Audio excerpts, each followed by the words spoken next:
Sonic Colors Ultimate, what the heck happened here? I know it's been said a million times, even by myself, but this isn't a review of the game, I already did that. This, instead, is a celebration of what the game has become, thanks to the efforts of Team Rainbow. So we're all used to Colors Ultimate looking like this, but what if I told you it could instead look like this? Quite the glow up, if I do say so myself, and I'm not talking about Bloom, of course. We all know there was way too much of that to begin with. Recently, I was doom scrolling on Twitter instead of being productive, as you do, when for the first time I laid eyes on Project Sonic Colors...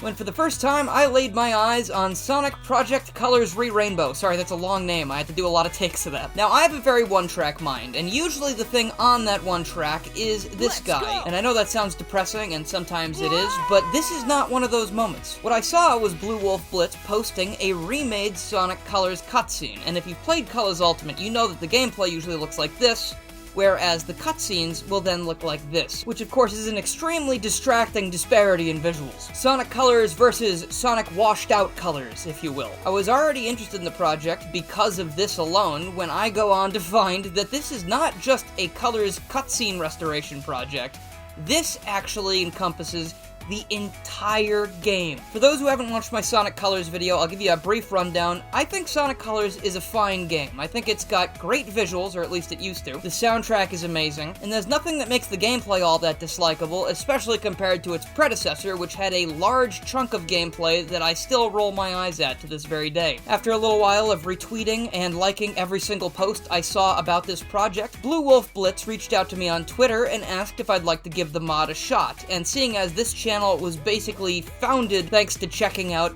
mods, you know, from the Mania mod days, you might remember, I was extremely gung-ho to do so, and after a little while, I was able to boot up Sonic Colors on the Epic Games Store. Oh god, I still hate the Epic Games Store, guys.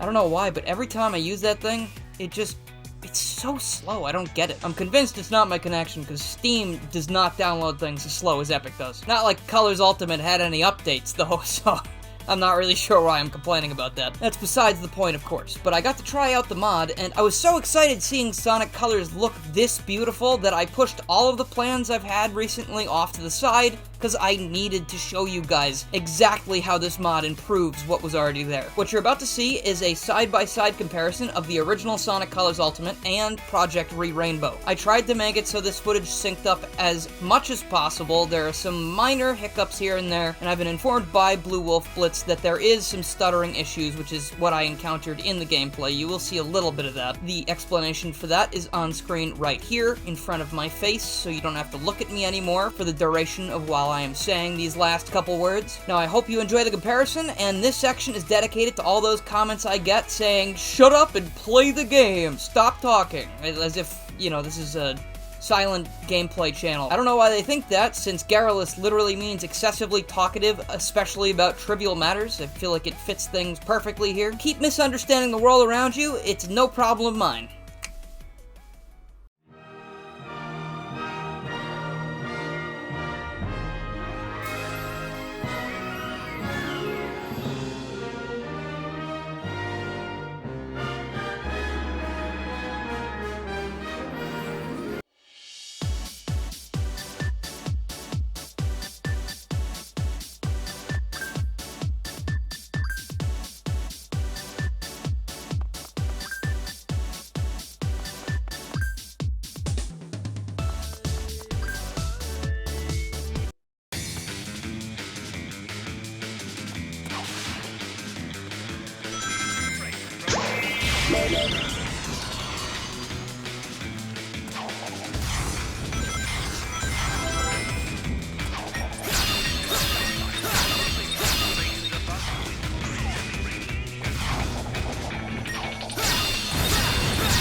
Now, I know it's not my usual style to have a huge chunk of gameplay without any commentary, but I don't think you guys really needed me to be pointing and oohing and eyeing at, like, all of the improvements. You can definitely see it just by looking. So I thought to end off this showcase and add a little bit more onto the video, I would ask Bluwolfblitz a couple questions and see what they had to say about the project. So if you only came here to see the gameplay, I appreciate you watching this far. Please go check out Project Re-Rainbow by clicking the links in the description. But if you are ready to hear more about this mod, let's get into it. What's your history with Sonic Colors? How do you feel about the game, and did that influence your decision to start working on this project? Bluwolfblitz didn't have a Wii growing up, so they grew up with the DS version. They fell in love with the game as a kid, and distinctly remembered the night they beat the game, which was apparently in a CVS parking lot, hilariously enough. A couple of years down the road, they managed to get a Wii U, which allowed them to finally experience the Wii release, which they thought was pretty good. After that, they had no memory of it for a while, until the remaster was announced, and they were really excited about that, even if the graphics looked a little bit weird. After the release, they realized how much of a mess the game was compared to the Wii original, and then a few more years down the line, they got a wild idea to finally do a mod for the remaster. Originally, it was just a simple Generations model and animations import, since the Generations model is technically just the HD version of the Colors model. And after getting the model into the game, with the help of Mystic Taku, who was a well-known Colors Ultimate modder, something just clicked and they thought, how much more of the game could they fix? And with that, Colors Re-Rainbow was born, and 6 months later is right now, and the game looks like this already. I think that's a massive improvement for such a short time frame. My second question, technically the third, but I looped in the first two since they were pretty related. I asked about how modding this game, or like how this project sort of works, because I don't know how any of this works, and I was curious. Now, I'm gonna read their response, but that doesn't necessarily mean I totally understand everything I'm saying. I'm just going to read what they provided for me. The way Colors works, the Wii version at least, was Hedgehog Engine as the foundation of the game's gameplay and core functions. Sonic Team at the time was not able to get the Hedgehog Engine 1's renderer working on the Wii, obviously due to its advanced graphical rendering shown in Unleashed. So they utilized NintendoWare for rendering all the game's graphics and assets due to it being optimized and built in mind for the Wii's hardware. This would later cause an issue for the Blind Squirrel team with the remaster, because obviously they weren't allowed to use the Nintendo exclusive renderer/engine for a remaster that's supposed to be on all current platforms. So the idea was for them to use their own engine for the front-end rendering, which they called the Blind Squirrel engine or the Xeris engine. The Blind Squirrel engine is just a fork of the open source and free Godot game engine. It's been modified to support Colors features and wrap around the Hedgehog engine, so think of it sort of like a candy wrapper. It's the first thing that you see when you buy the candy. That's actually a pretty good,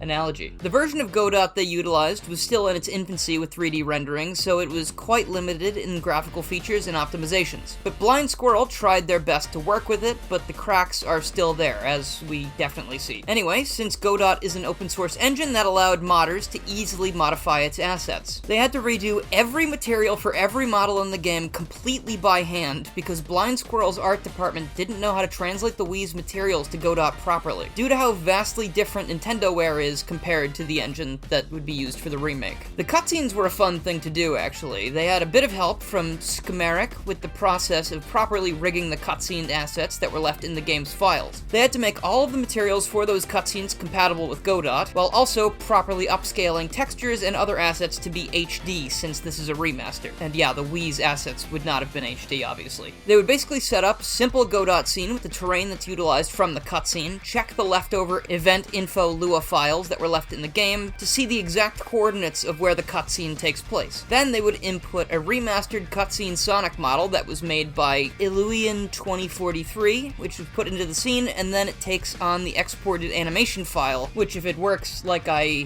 think it does, means the model would just mimic all of the animations from the cutscene that already existed, so they didn't have to reanimate it. This Quasar assisted with tools to properly import the eye animations and the cameras into Godot. Then from there, all they had to do was hit play and record the Godot scene. Ooh. Alright, that's actually kind of neat. Alright, so if I'm understanding it correctly, it's sort of like they took the guts of the original Sonic Colors cutscenes and covered them in like a bunch of new layers of fresh paint. Question 3 is a lot less technical than that, though. I asked, hey, what is your favorite Sonic Colors level? Since we're talking about Sonic Colors, I figured I'd ask about the game specifically. That was a tough question, but they'd have to say Aquarium Park Act 1. In addition to that, their favorite original Colors music track is Sweet Mountain Act 1. The brass always gets them excited. And in regards to the remake itself, their favorite remix track is Versus Orkan and Scullion. Gonna be honest, I didn't actually remember that boss's name. I had to go look that up. I am clearly a fake fan. Sorry. And finally, I asked if they had anything else they wanted to say about the project or just their work in general, and they said, this project has been a passion project for them, and they care about it a lot because Sonic Colors is a game that was super important to the franchise. It put Sonic back on the map after the disastrous release of 06 and the overwhelmingly negative reviews of Unleashed at the time. So they felt a remaster of the game that helped Sonic's public image deserved better, so that's why Project Re-Rainbow exists. Another drive of the project is hopefully for it to land them a job in the industry. It's been a lifelong dream of theirs to work in the games industry, whether it be indie or AAA, and this next statement is just super relatable. The thought of being paid to do something that they love and work on something they love brings them a lot of joy. And with how incredible this project is, I sincerely hope that that ends up happening. As I said earlier, please check out the socials for the project in the description below. Thank you so much to Bluwolfblitz for letting me check this out and for answering these questions, and I hope you guys learned something and you enjoyed this video. I'll see you guys next time with more Sonic stuff because I'm in a Sonic mood lately, and I hope you guys have a fantastic day.